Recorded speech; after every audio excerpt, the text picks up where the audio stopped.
नमस्कार दोस्तों 28 अगस्त को जापान के प्राइम मिनिस्टर मिस्टर आबे शिंजे ने अपना रेजिग्नेशन अनाउंस किया और ये बताया कि उनका ये डिसीजन उनके पुराने डाइजेस्टिव बीमारी की वजह से है। और बहुत सारे लोग इसका जो रीज़न है वो कुछ और मानते हैं। इसी के बारे में हम बात करेंगे। मिस्टर आबे शिंजे ने जो रेजिग्नेशन दिया है अपना, कुछ लोग मानते हैं कि जापान की जो इकॉनमी थी वो काफ़ी साल से मिस्टर आबे शिंजे जो प्राइम मिनिस्टर थे उसको रिवाइव करने की कोशिश कर रहे थे, पर कोविड-19 की वजह से वो एकदम से उसमें और ज़्यादा प्रॉब्लम्स आने लगी। दूसरा रीज़न शायद ये हो सकता है कि जापान की आर्म्ड फोर्सेस, जो कि किसी भी कंट्री का एक सॉलिड फाउंडेशन होती है, वो उनके कुछ कॉन्स्टिट्यूशन की वजह से, क्योंकि इनका जो कॉन्स्टिट्यूशन कहता है कि वो वॉर को रिनाउंस करते हैं, किसी भी डिस्प्यूट को सॉल्व करने के लिए वॉर नहीं करेंगे जापानीज़। तो इसकी वजह से जो उनका आर्म्ड फोर्सेस है काफ़ी वीक नज़र आती है। समर में टोक्यो ओलंपिक होने वाले थे और जापान में होने वाले थे ये, लेकिन अब ये पॉसिबल नहीं नज़र आते हैं। मिस्टर आबे शिंजे के जो रेजिग्नेशन है वो एक तरह से डिफीट को एक्सेप्ट कर लेना ज़्यादा नज़र आ रहा है। कोविड-19, चाइना की इम्पीरियलिस्टिक पॉलिसी और जापान की कम होती हुई साथ साथ एजिंग पॉपुलेशन, आने वाले जो प्राइम मिनिस्टर हैं जो कि 12 सितंबर को चुने जाएंगे, उनकी ये प्रॉब्लम और ज़्यादा बढ़ा सकता है। पर मिस्टर आबे शिंजे ने एक बेटर जॉब परफॉर्म करके गए थे अपने कार्यकाल में।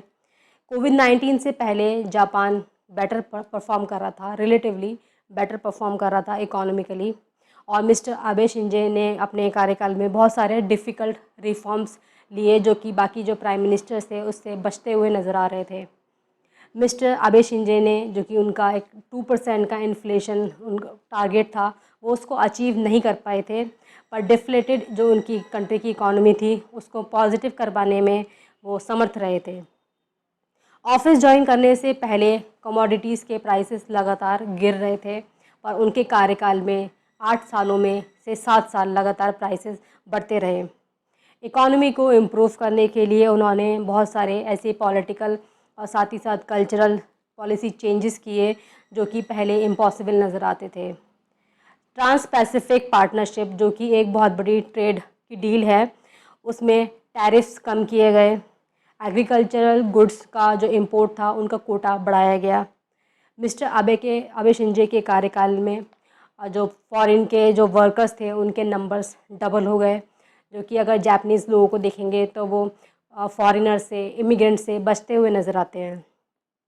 यहाँ का मेन स्टॉक मार्केट का इंडेक्स डबल हो गया उनके टाइम पीरियड में, जबकि जो लास्ट डेकेड के कंपेयर करेंगे तो वो रिलेटिवली अनचेंज्ड था। मिस्टेक्स भी बहुत सारी हुई हैं इनके कार्यकाल में, जैसे सेल टैक्स को 2 बार बढ़ाया जाना, जिसकी वजह से बहुत ही छोटे टाइम पीरियड के लिए ही सही, पर जापान की इकॉनमी रिसेशन में चली गई थी। ओवरऑल इनकी जो पॉलिसी थी मिस्टर आबे शिंजे की, वो बेटर नज़र आती है जापान के अगर देखेंगे, कंपैरिजन देखेंगे तो। कॉन्स्टिट्यूशन को वो चेंज करने में असमर्थ रहे, पर उनके जो आर्म्ड फोर्सेस थे उसका बजट उन्होंने ज़रूर बढ़ाया। चाइना के जो प्रेशर था उसके बावजूद डिस्प्यूटेड टेरिटरीज़ में वो फर्म रहे थे। चाइना और साथ ही साथ अमेरिका, दोनों के साथ उनका रिलेशन, उनकी कंट्री का रिलेशन बेटर रहा।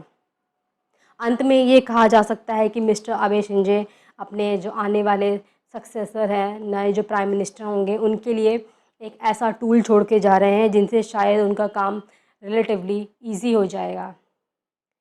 ये था टॉपिक के बारे में। अगर ये वीडियो आपको अच्छा लगता है तो इसे आप लाइक कर सकते हैं, चैनल को सब्सक्राइब कर सकते हैं। Thank you.